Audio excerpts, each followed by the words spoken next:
For example, we got to a point with that business, 6med, where we were stalling at 150K annual revenue. At this point, I was thinking, damn, how do we make more money? And there's only really two ways of making more money, at least top line, which is you either get more customers or you charge more money to those customers. What I didn't realize is that this whole thing of how do you get more customers and how do you charge them more money, this is literally called sales and marketing. Oh, hi. Welcome back to my YouTube channel. In today's episode, I'm gonna add value to this video created by Ali Abdal. So without further ado, buckle up. The main thing I would say is just give it a go. We've already talked about the three different types of businesses: service, product, and content. I would recommend starting with a service business. A service business is by far the easiest way to start making money. Now, when I was 13 years old, I started my first service business, and I started being a freelance web designer. And then within a few months, I started calling myself a web design agency. It was just me as a 13-year-old kid in school, getting home from school and designing websites and trying to market my services on the internet on a website that was called getacoder.com back in the day. And that was where I got my first taste of making money online. I was solving a problem, i.e. web design stuff, and charging for the solution, i.e. $5, $10 here and there. Then from the age of 14 to 19, I had another sort of mini business, I would call it, and that was private tutoring. And I was being paid for that. I was being paid £4 an hour, then £4.50, then £5 and £6. And then I started doing it for GCSEs and A-levels, so exams here in the UK, and I was being paid £15 an hour. And that was more money than I'd ever seen in my life. I felt really rich. I would go to the bank and I'd get my little cash in hand and like put it in a little envelope and deposit it. I'd be like, whoa, £360 this month. I'm rich. I am a millionaire, he said. This guy is using another buzzwords to attract attention. The definition of a millionaire is a person whose assets worth 1 million or more. Later on the video, he established that he's a millionaire because he has $1 million in sales. Therefore, he's not using this word in a correct way.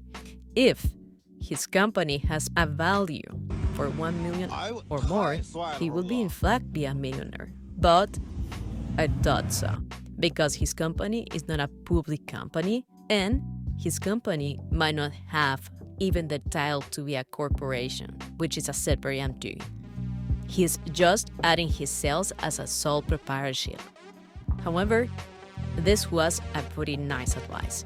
If you ever want to start a business without any money, services business are the best because you need to sell your knowledge, the knowledge that you already have, to someone who is willing to pay for that knowledge in order to solve his or her problem. Easier to say than to achieve.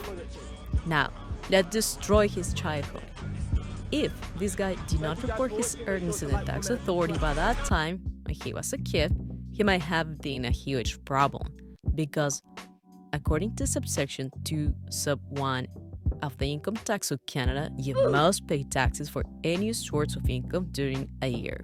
I know, this is not fun, but in his case, by depositing the money obtained from his clients to the bank, the money is already in the system.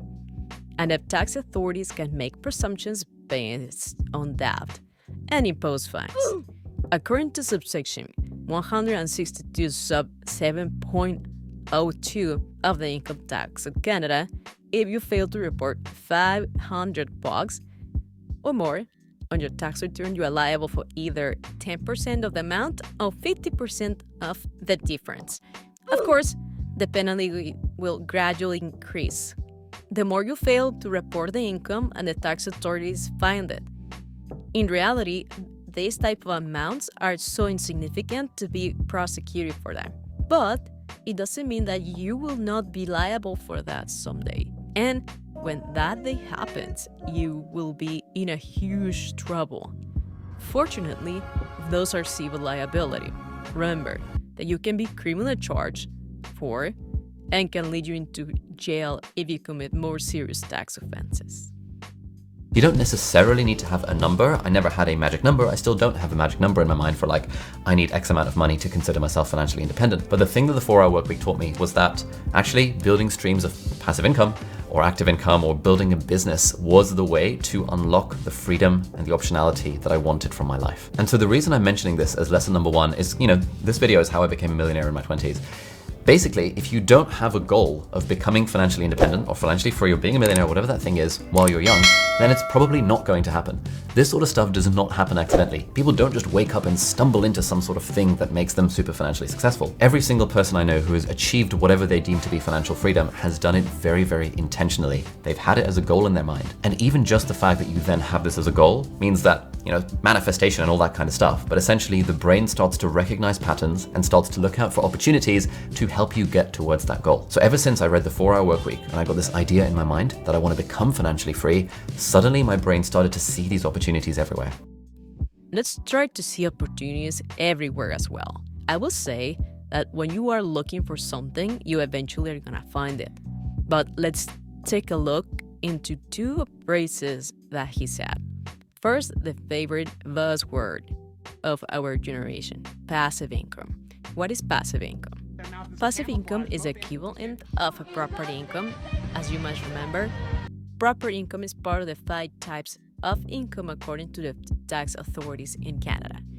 Basically, you don't have to do anything in order to earn money. What a lovely life. The problem with this is you actually need to make good amount of money in order to have these benefits.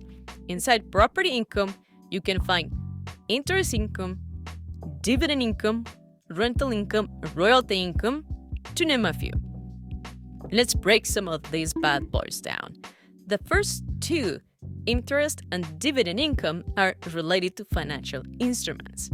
If you're actually a millionaire and have $1 million in your bank account, you just need to purchase a bond with, let's say, 5% annual interest. This will give you a spectacular amount of 50 grand a year.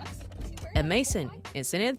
But in reality, we do not have these 1 million in our bank accounts to spare in bonds or stocks. Therefore, the concept of passive income is pointless. If you analyze other passive income, such as rental income, if you don't have a property to rent, which will cost you another like $1 million, you will receive money from your tenants. I know that you can borrow from the bank as a mortgage and do all the stuff of blah, blah, blah, but that's not the point. Because you need to build your credit first by having good and consistent inflow of money in your bank account. So the bank can trust you with a loan to purchase a property. That is the first step we are trying to build in this channel, just for you. Stick to the plan. Enjoy those interest and dividends from index funds in your retirement tax saving accounts. When you have those accounts already maxed out and spare money, use that excess to speculate in risky investments.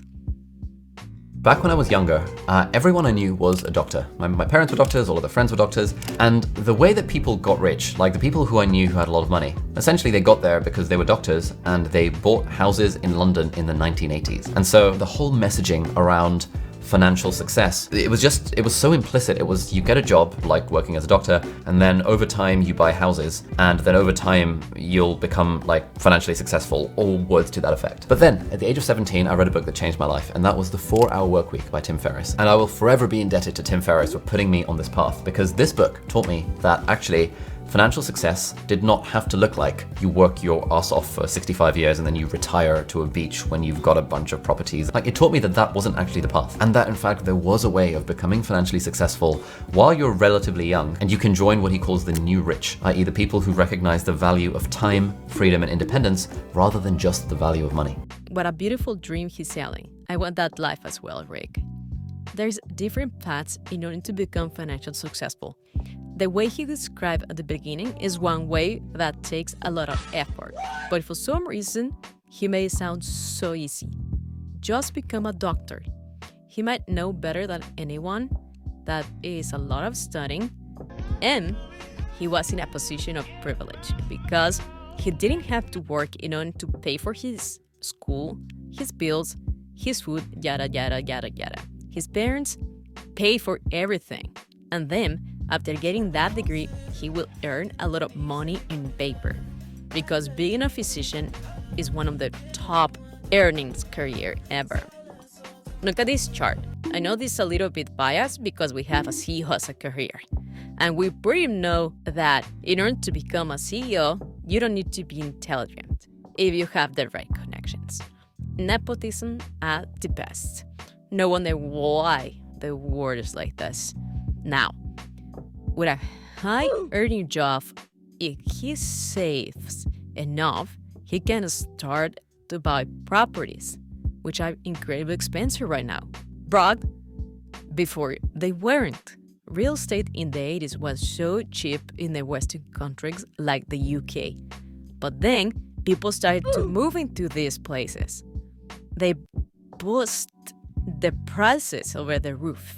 Right now, we have a shitty buildings and shitty houses that someone with enough money to spare, such as a physician, bought in the 80s, being sold 10x times the original cost. And boom, they become millionaires in 20 years. If you are not lucky enough to have your parents to pay for your education and your bills, living in the first world, and then find a job where your employer is actually gonna pay you a good amount of money and not be a cheap bastard, you cannot relate to this advice. This is called luck. Pure luck, not being smart. If you try to do the same thing in a market that is not as attractive like the UK or Canada, you will not have the dream vacation retirement.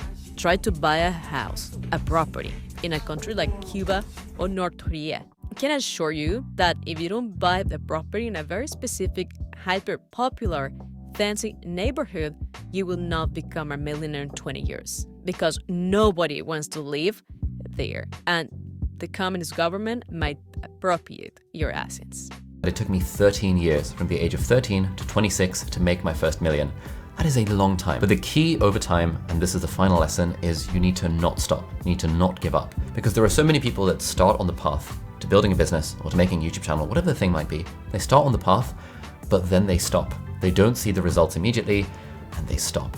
And this is why it's a lot harder to do this side hustle stuff when you have a day job. Thank you so much for staying at the end of the video. Let me know what you think in the comments section.